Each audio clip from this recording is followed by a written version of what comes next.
I chose tonight a topic that I'm going to teach and then we're going to pray for some of you for.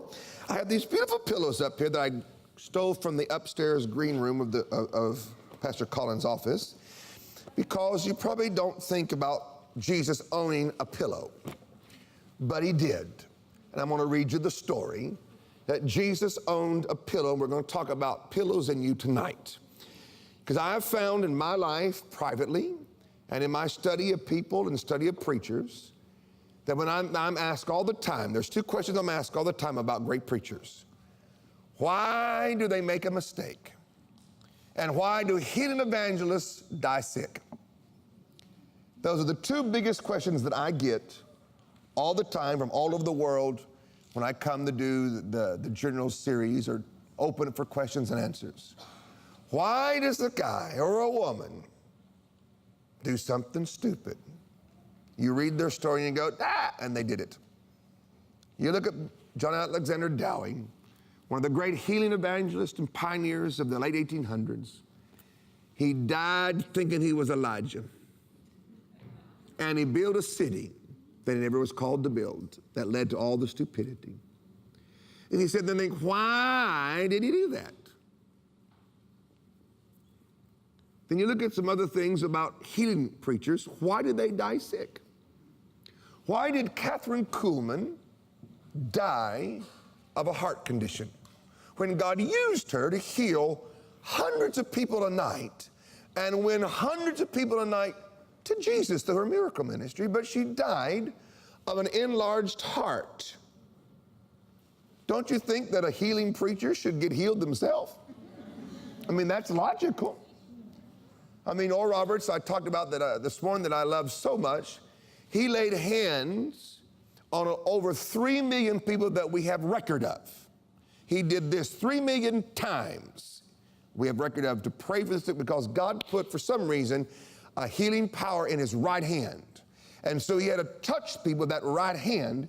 And when he was an older man out where he lived, where I lived in California, I went to his house one day to have lunch with him. And I reached out to hug him when I went to his front door. And he, no, don't do that. Because he just had surgery on his shoulder, his rotary cuff, because it wasn't working right, because he wore it out doing this.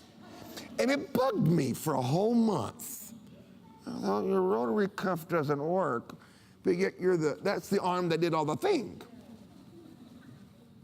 And I thought to myself, couldn't he just kind of do this and fix himself? And I know, see, I asked the question that you think and you won't ask, but I'll ask it. So I went the next time to see him, about probably a month later, and he was bugging me because I don't want Oral Roberts to be sick. I think he deserves to be a healthy old man and die a different way, kind of thing. That was my heart for him. And I thought, I'm going to ask him, Brother Roberts, why did your shoulder wear out? If there's that much power going through it, couldn't you just take care of that and keep it juiced up and oiled up and make it all work right? Why did you have to have the doctors go in there and fix it to where he couldn't even lift his arm properly anymore? It could always just come about here. And I said, couldn't you just, take your gift and just shaka and hit yourself? Because I've been hit by that hand when he prayed for me, and I've seen him pray for others, and I know the power that comes out of that hand. It's the real deal. It's not hocus pocus or emotional stuff. And so I said, I want to ask you a question. Why don't you heal yourself? Just boom, do it. And I did that. And here's what he said. He goes, I tried and it didn't work. And I got more confused. Your gift only works on others and not for yourself. So we had a major discussion on healings and things like that. But these are the two big questions that I get all the time. Why do great people make mistakes? And why do healing evangelists die sick? And it all comes back to the pillow. I know you're confused. That's why it's called a sermon. In Mark 4 and 35, I'm going to read starting there tonight. The same day when evening was come, he said unto them, let us pass over to the other side. And when they had sent away the crowd, they took him even as he was in the ship, and there was also with him other little ships. Yeah, they follow you even across the sea in their little ships. And there rose a great storm of wind, and the waves beat into the ship. That means it was filled up with water, so that it was now full. He was in the hinder part of the back part of the boat of the ship, asleep on a pillow. And they awoke him and said unto him, Master, don't you care that we perish or die? And he got up and left his pillow. That's my rendition. And rebuked the wind and the sea, and the peace, he said, be still. And the wind ceased, and there was a great calm. And he said unto them, why are you so fearful? And how is it you have no faith? And they feared exceedingly, and said one to another, what manner of man is this, that even the wind and the sea obey him? He had just finished a crusade, as we would call it in our vernacular today. He had preached his sermon from a boat, pulled back from the beach a little ways, and he stood there so he could address the crowd that was at the beach, the seaside. And when he finished his ministry, they just backed the boat out and was taking him across to the other side. And there was a pillow in this boat, and Jesus was tired. The Son of God, the miracle worker, the deliverer, the oracle, the living example, was tired. And he had a pillow by which he used to sleep with. He laid his head on a pillow in the back of the boat and went into obviously what we call a deep sleep, so deep that the pounding of the water or the waves in the storm did not awake him. That was called real good sleep.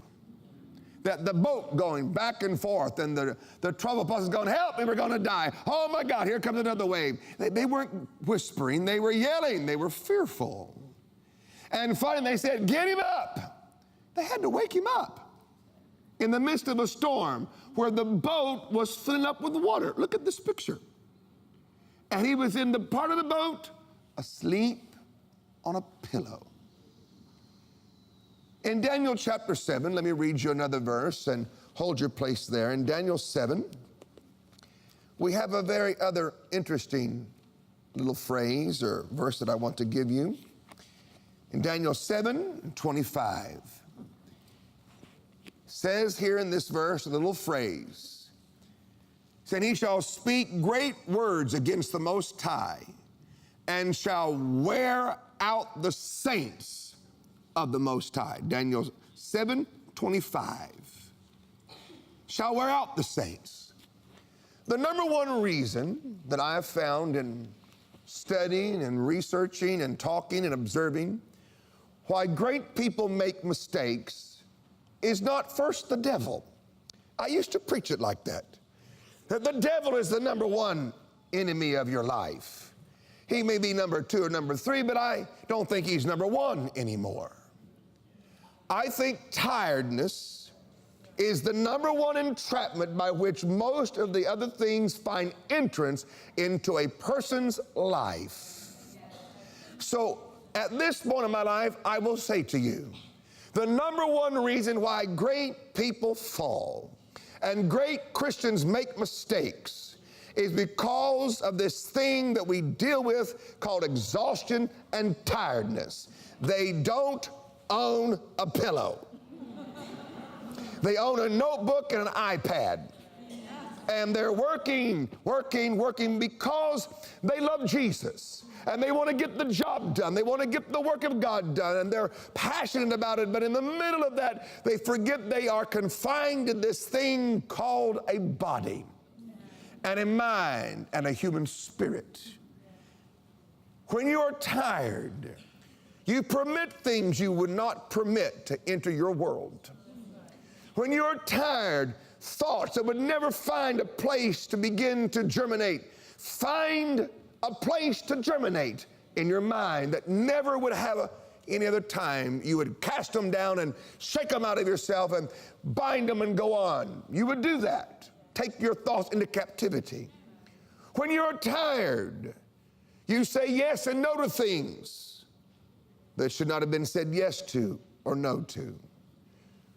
The number one reason why you've made many of your mistakes is not because you're a bad person, and not because some of you are simple. If you come to this church, you can't stay simple. This is one of the greatest teaching churches on the globe, let alone in all of England. And many of you have been here for years, so you can't be simple. You've got to be highly spiritually educated if you've been listening while you're here. Not doing a grocery list in your head while Pastor Colin's preaching. Thank you for that. Are you with me? Yes. Tiredness is something that you cannot pray out. You must deal with. And the Bible says in Daniel 7:25 again, that the devil comes, the enemy comes to wear out the saints. That is one of his great traps. In the days of Mr. Dowie, he was an Australian that came from Scotland. Dowie was Scottish. And he went to Australia. It took him 6 months by boat to get there in those days. And he began his ministry. And the phenomena of miracles were so unusual in those days that the people around him began to tell him, "You're Elijah, the restored one." The first time he heard that, he kicked those guys out of his office and out of his church and told them, "Don't you ever come back." But later in life, when he got tired, those words began to germinate in his mind, to where he began to embrace them and begin to believe, to where I have a signature. He signed his name, Elijah, the Restorer. He died with a bad reputation after a tremendous ministry life that he had. You sit there and you wonder how. He would go sometimes several days without sleep and rest. He was a tireless worker. He didn't think sleep was important to him. But a tired mind cannot bring into captivity and regulate the thoughts and the emotions as you should, because you don't have the strength to do that. But I'm anointed, but you're human. But I saw Jesus, but you're also a human. So don't start telling me your credits of how many times the Lord glowed at you throughout your life and gave you a vision, and that Gabriel blew the trumpet in your right and left ear on 2 different occasions, and all these other signs and wonders. You still are a human that is confined to a body that must control your mind and keep a renewed part in your spirit. The men that made it well, one would be Oral Roberts. Seems like I talk about him a lot today. He would preach sometimes 6 weeks every night to 25,000+ people in a tent, and pray for 100 or so a night by the laying of hands. The last night of his crusade, the American newspapers have reported on many occasions that the prayer line, the last night, because he'd pray for everybody no matter what, because that's the last night. The prayer line would sometimes be 2 to 3 miles down the road from the tent, waiting for people for him to touch. And he would go and lay hands on them one by one and touch them very quickly, but walk 2 to 3 miles to the place that his suit was like he was in a swimming pool because he'd sweated so much. And at times, his associate evangelist told me he was so tired, his eyes would begin to go cross because he lacked the strength to keep them in their proper position in his head. I asked him one time, "How did you survive that?" He said, "One, there was a grace to preach during that. Every day at 2 o'clock, he went to his room and shut the door and laid on the floor before God until he felt the power to preach that night. Nobody could call him. Nobody could come to him. They knocked on the door, and it was time to pick him up and take him to the tent, and even the driver was not permitted to say hello or goodbye. You don't mess with him. You respect that he is focused and under the hand of God." He'd come from behind that tent and preach the masterful sermons that he had and pray for them. I said, "What happened when you went home?"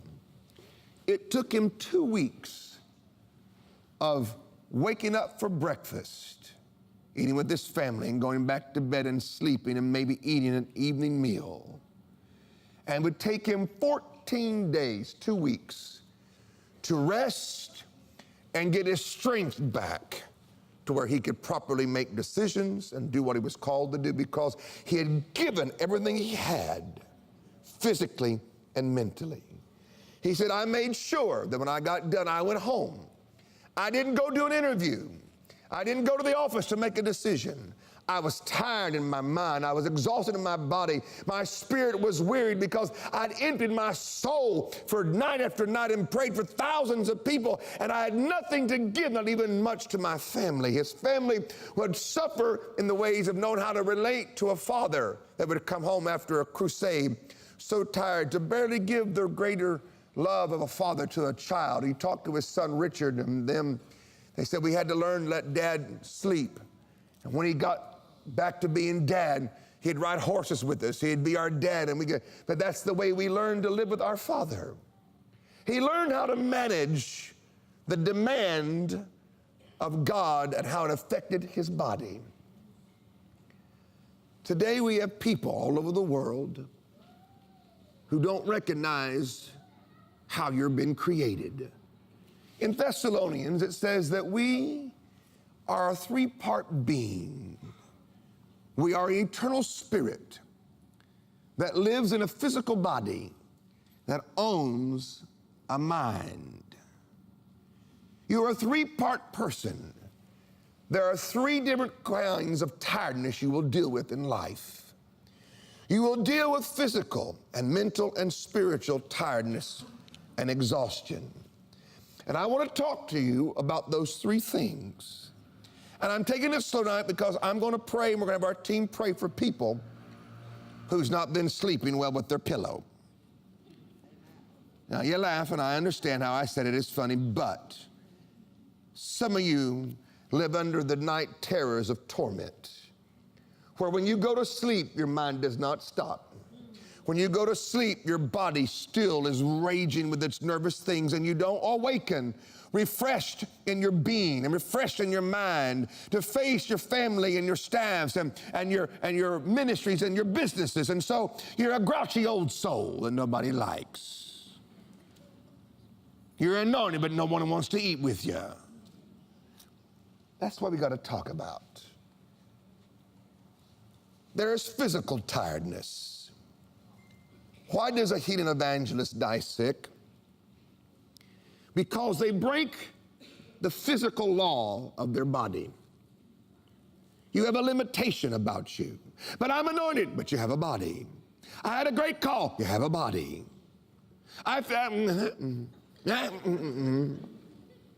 Everything you say, I'll remind you, you have a body. Some of them are pudgy. You've not cared for them right. You've allowed exhaustion to dictate your care. Catherine Kuhlman was the greatest preacher I ever saw in my life. She died about a decade early. She could have lived another 10 to 15 years if she'd have taken care of her body. Her doctors told her, Miss Kuhlman, you're getting older. I know you're not supposed to tell a woman that, but sometimes, ladies, you got to realize you are. You can stretch it, you can pull it, you can cream it, but you still are. All right? You can hide it, but you still are. Good evening, everybody. Enjoying my pillow sermon? I know it's why when I said preach on the pillow, I said at KT. So I guess somebody needs a pillow and know the value of it. They said to Catherine, slow down. You're working too hard and it's affecting your body. When she heard that, she sped up and died a decade early. She died of overworking her body and her heart, where it became the size of 2 fists instead of 1. That's what she died of. February 21st, 1976 in Tulsa, Oklahoma. She died of an enlarged heart condition. They had given her some operations and done stuff, and she was tired. And she was weary in her soul by being all the worst time of her persecution had been at that time. And she wanted to leave. And God obliged his servant's request and took her home. Her body was laid to rest, but her spirit was now free. But she left, I think, about 10 years earlier. Reinhard Bonnke, the great evangelist that you all know that's been here.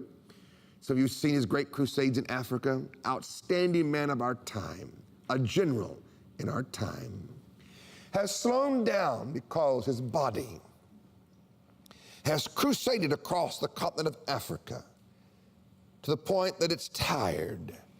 It carries in his body the wear and tear of the African crusade that he loves so much, from Cape Town to Cairo. And he did it, and all the other things that he did.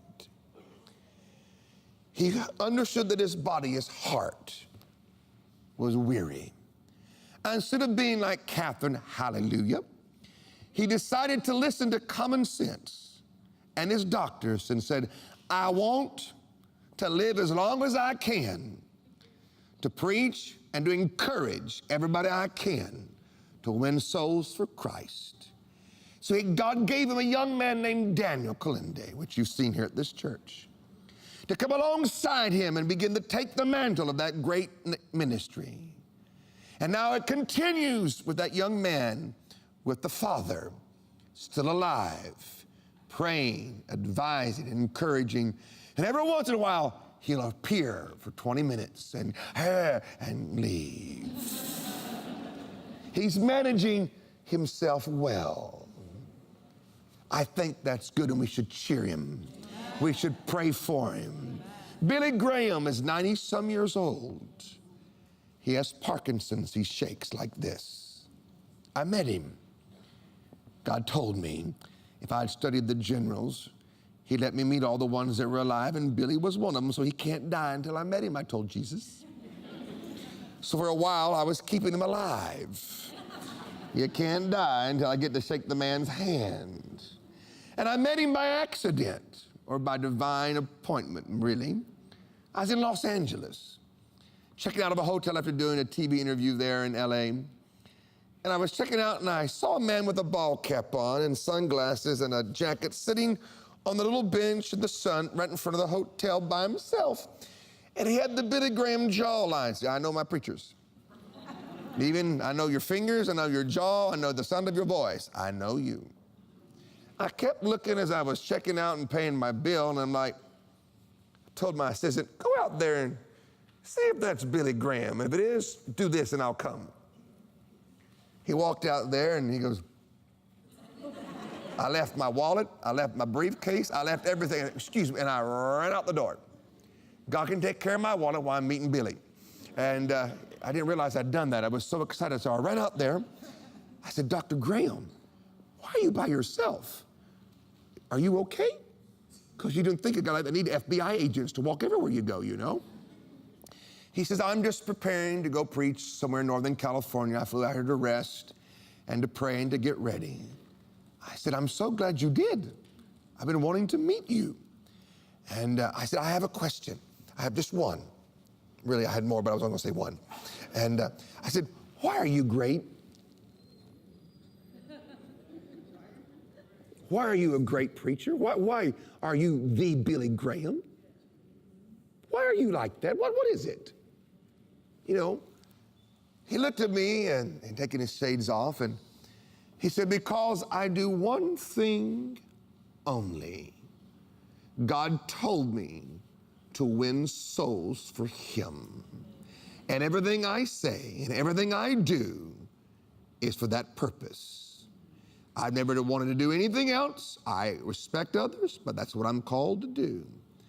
And I said, and you did it well. I said, will you sign my Bible? I forgot he had Parkinson's. It took him 10 minutes. I said, Dr. Graham, he said, no. I said, I would. Took him 10 minutes to sign my Bible.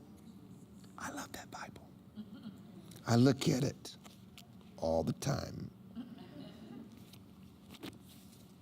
He's still alive because he was aware of how to take care of himself. And we want him to stay alive as long as God will give him breath to breathe. Whether he preaches or not, he can sit there in North Carolina and just live and irritate all the demons he beat up all those years of winning those souls and things. I want you to be like that, not like Dowie, who went cuckoo. Or as much as I love Miss Kuhlman, to go early. And you have to understand the law of your body. You are limited by a physical body. You are anointed at times, and when you're under the anointing, there seems to be nothing you cannot do. You feel the impossibility of God's power flowing through you, making all things possible. At that moment, you're immune to tiredness. You're immune to pain. You're immune to those things. When you're under the anointing, it's like a spiritual high. And men and women get addicted to the anointing. And they live for the thrill of that power that comes on them. And they don't realize how to live a life with that anointing.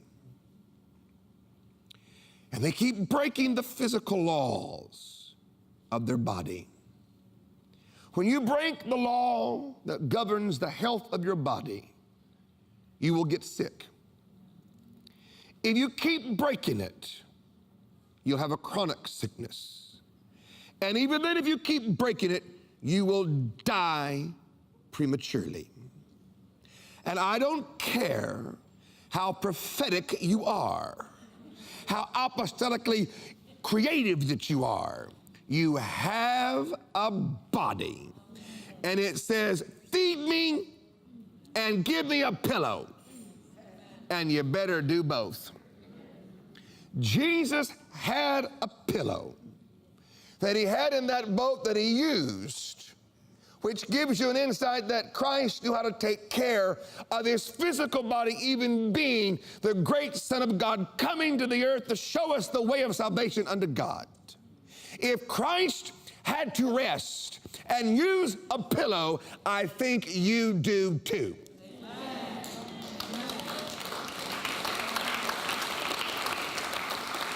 When your body is tired, go home and put it to bed and turn your phone off and put it in the underwear drawer so you can't hear it vibrate. Or put it in the kitchen cupboard or put it in the refrigerator. Do something with it so it won't get you.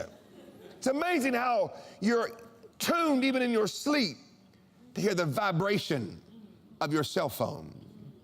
I was with school teachers a few months ago at Rick Joyner's school where I was teaching. And I have noticed in my country that they're giving all of our children's Redlin to stop the I thought, when I was little, we had recess.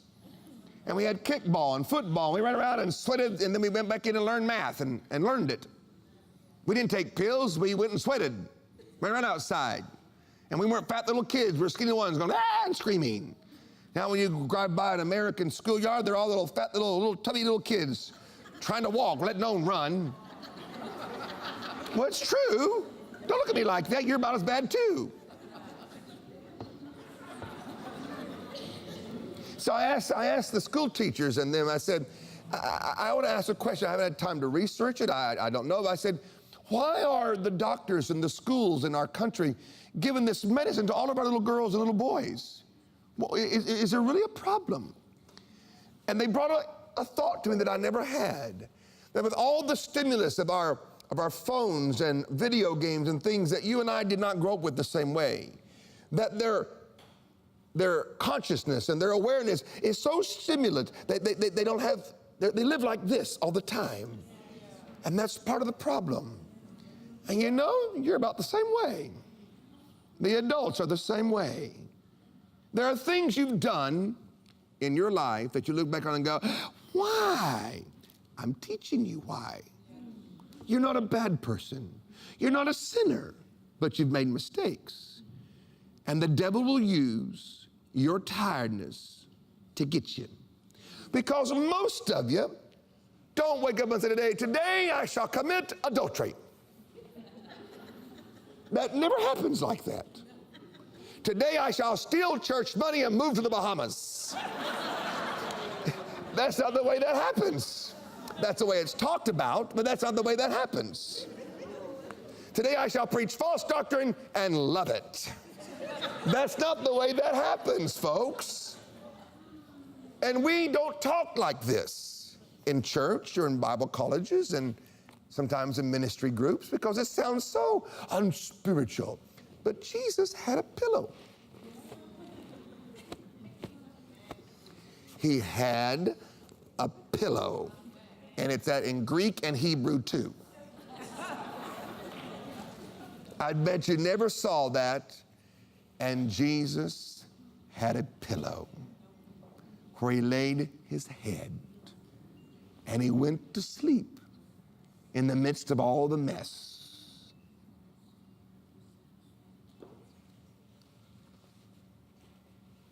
You got to care for yourself. You have to love yourself enough to care for yourself. That is not selfishness. That is not evil. That is correct living. Jesus had never asked anybody to serve him to the point of physical break and exhaustion, to the point where you make mistakes. He does not ask you to serve him to that point. That's why there's a body. If we all obey, none of us will have to ever cross that line of responsibility. The enemy knows he can't get you in your normal life. When you're strong and you're together, you resist the lust spirits. You manage money correctly. You make sure that what you're believing and preaching and doing is scripturally sound and right. You take the extra steps to make sure to serve Christ and his people correctly. You all are like that. But when a person is tired, their body is wearied, and they're still going, they make mistakes. That they wake up on the morrow morning going, how did I do that? Why did I do that? Because you didn't go home and use your pillow. You rest your body. You put it to bed. You remove the stimulus from your life where you can actually have a shutdown to regenerate, to come back in a couple of days with the right attitude, the right consciousness, the right abilities, the right strength level to do the call and the duties that are on your life. You have a mind that has 3 main parts and 2 minor. You have a will, an intellect, and an emotion. You have a memory and an imagination that makes up your soul. And you can be tired in your mind and tired in all these departments. Some people are tired in their mind, they're moody. They're grumpy, they're grouchy.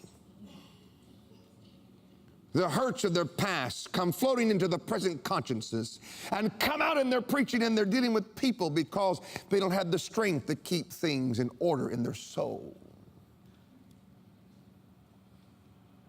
You have to rest your mind. Guard your soul. Allow your mind to enjoy the good things of this earth and your friends and your family. If Evan Roberts, when he collapsed, would have been taken back to his home, where his family was and his spiritual family was, the Welsh revival would have a different ending.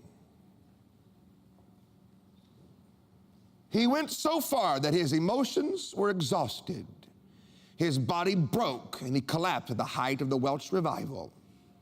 And a crazy woman named Jessie, I call her Jessie Jr., captured the young revivalist, and he never preached again. He was taken out of the land of Wales into England, put in her backyard at the guest house. And because of his exhaustion and nervous breakdown, he was convinced by Jesse Jr. that the majority of the things that were happening in the world were of the devil, and he should stop. And he never preached again a revival service as he did. He lived until 1951 before he died. He only preached about 3 to 4 years of his life. What if he had preached 20 years of his life? How would Great Britain and Europe have been different? What could have happened to this wonderful country of yours if that young man had kept going for another 10 years? He would be seen coming to London to go to see a theater show or a sports event. He would go to a Christian conference once in a while, and they'd recognize him and want him to sit on the platform. He would sit in the back, never taking a place of honor again, because his body and his mind collapsed and the devil got him. We lost one of your greatest revivalists in modern times because of tiredness. When you're tired, go home. Don't book another meeting. When you're tired, hug your wife, not some other woman.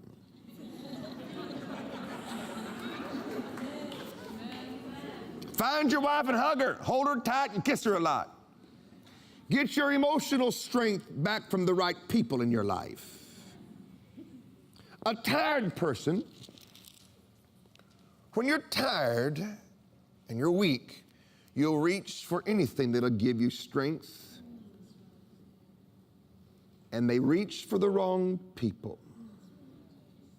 That's why these cases of adultery, so forth, happen.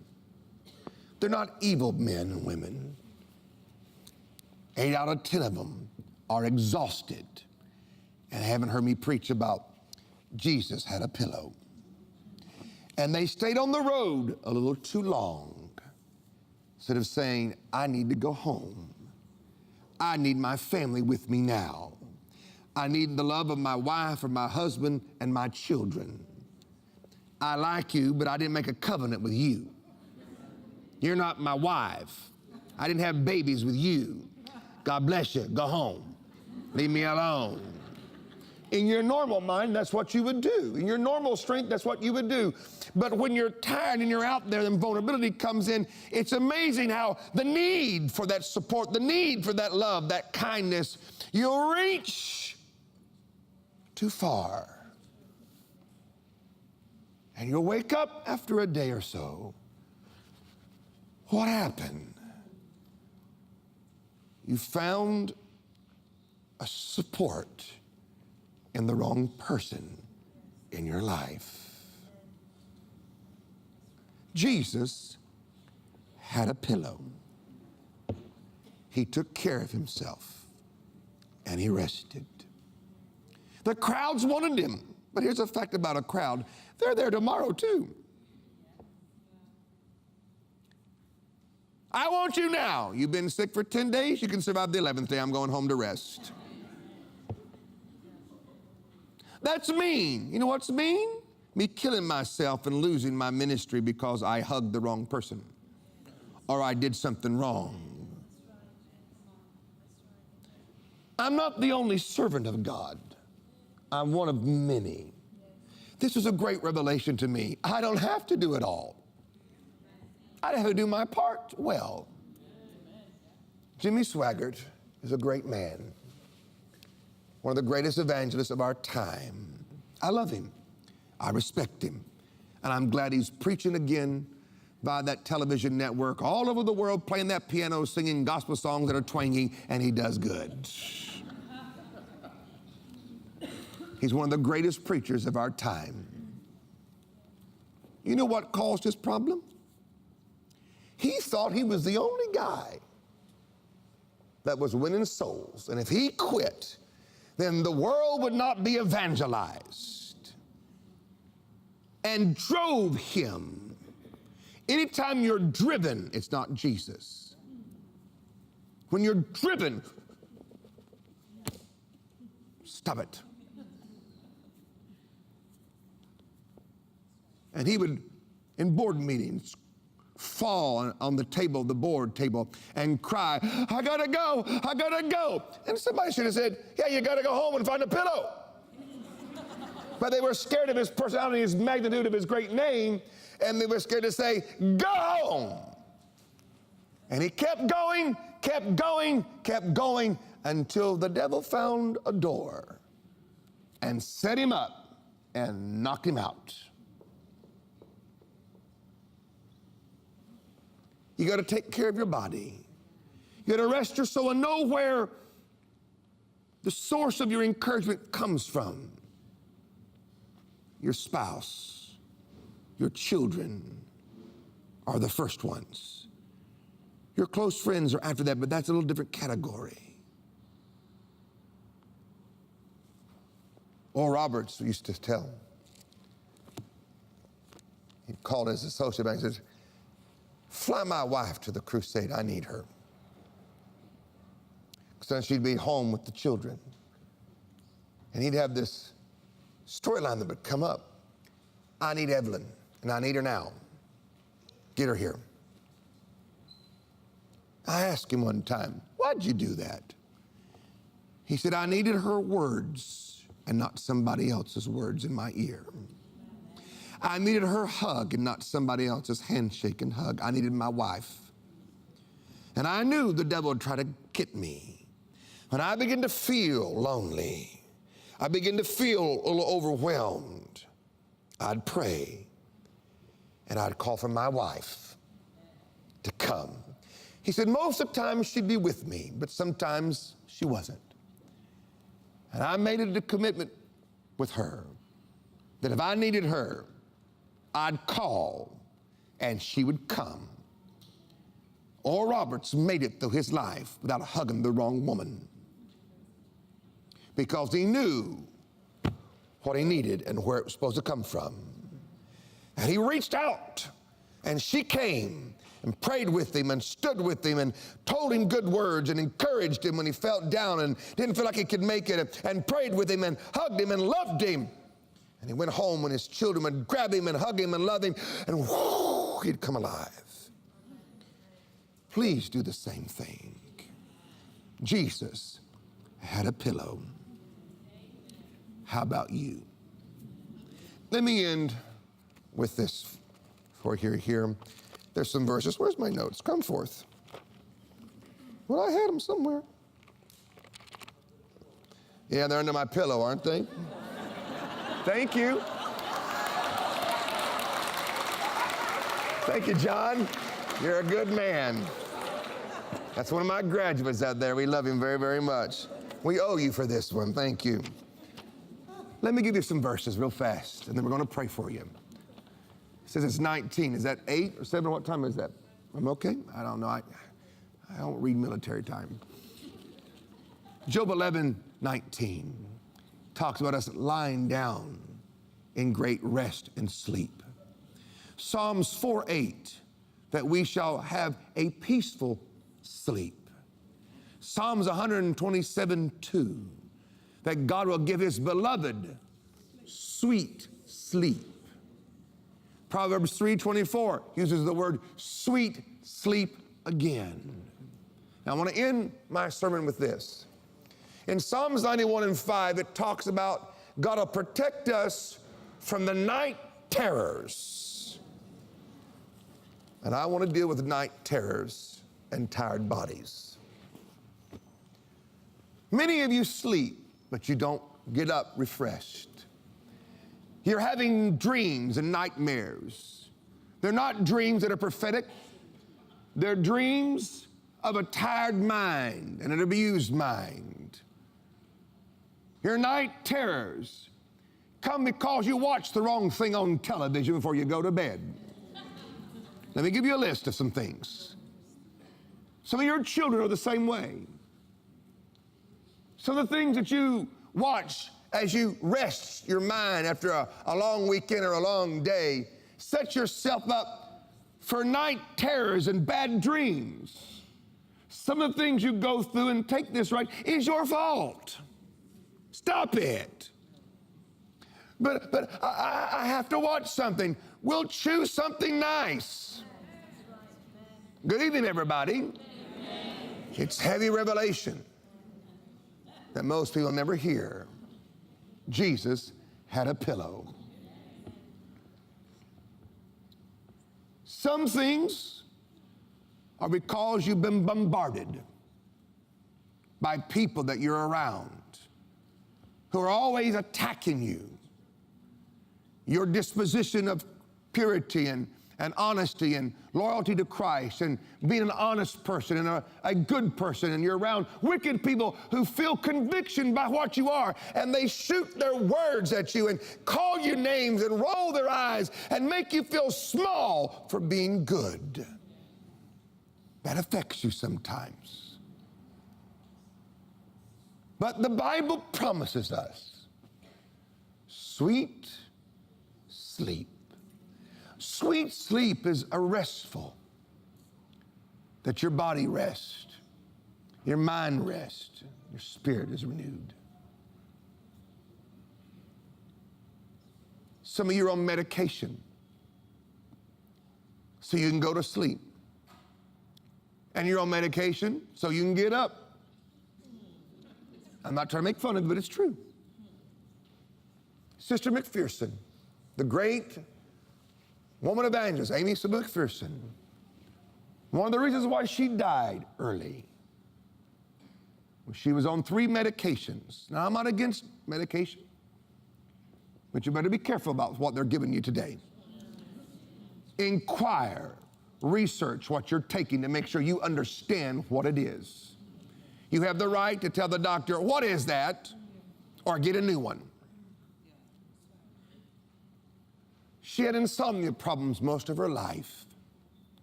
She would work 3 to 4 days, night and day, to where she had a day staff and a night staff that worked with her. Because the eldership of her church said, you keep killing your staff. She'd work them. So they decided how to fix it was to have her a day staff and a night staff. And then she'd collapse in exhaustion after months of that, and her church would send her over to Europe. They sent her to the French Riviera. She'd get bored and call George Jefferson and said, can we rent the Royal Albert Hall and have a crusade? And she'd come off her little break and come over to London and fill up the Royal Albert Hall, and her church elders would read in the newspapers, Amy fills the Royal Albert Hall. They thought, she's supposed to be forever resting and getting the sunshine. This woman's nuts. They had to send people to her to keep her on vacation. She died of an accidental overdose of her medications.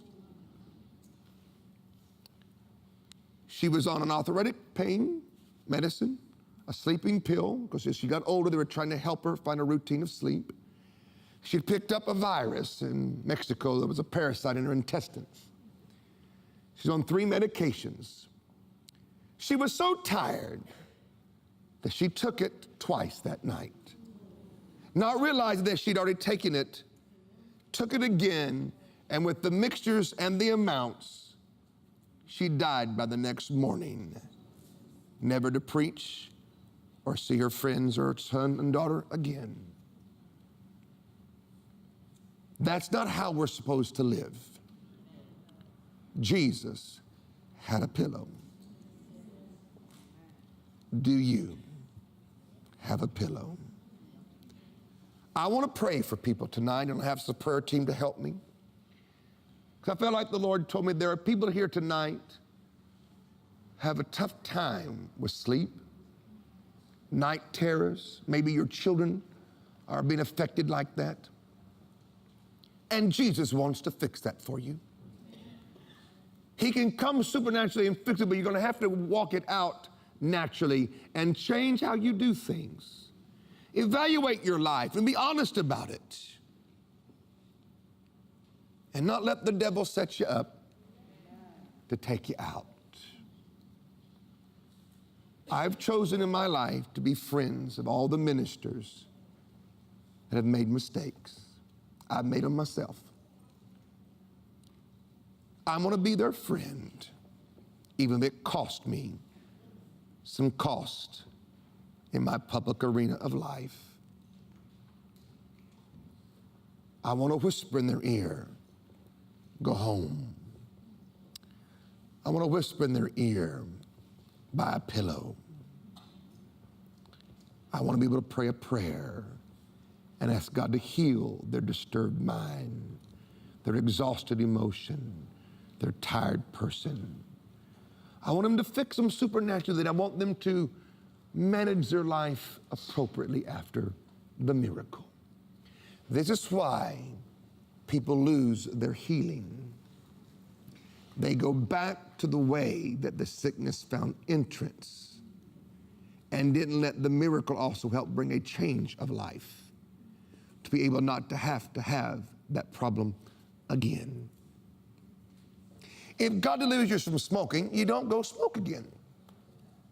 If God delivers you from the torments, then you don't go back where the torments found their entrance into your life. If God heals your body from sickness and from exhaustion, and He does it because He loves you and He's not mad at you, don't go back and do the same thing that created the problem that He healed you from. Have enough respect and enough of love of God to say, thank God I got it fixed and I'm going to live a better way so I don't need that kind of miracle again. God's merciful. He'll help you. He's not mad at you. Tonight He's going to heal some of you of night terrors, of chronic disease, that chronic fatigue disease. Some of these things God can fix in a moment. And He wants you to have sweet sleep with your pillow. Amen.